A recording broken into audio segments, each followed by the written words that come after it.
Paano tanggalin ang Lazada advertisement?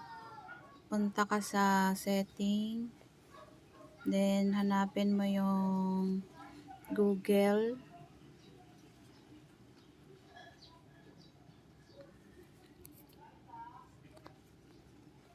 then punta ka sa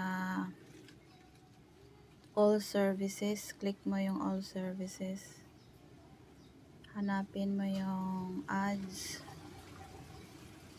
and then click mo yung reset advertising ID, click confirm, tapos click mo yung delete advertising ID, click delete advertising ID. Okay na, punta ka sa back,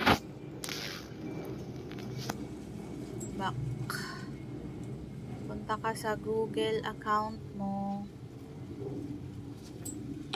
yan, Google account, punta ka sa data and privacy, scroll down, hanapin mo yung my ad center, and then i-off mo siya. Diba sa akin naka-on? I-turn off mo siya. I-click mo yung turn off. Sa akin hindi ko ito turn off eh. Pero i-try kong i-turn off. Turn off. Yan. Personalized ads are now off. Okay na yun. Ganun lang.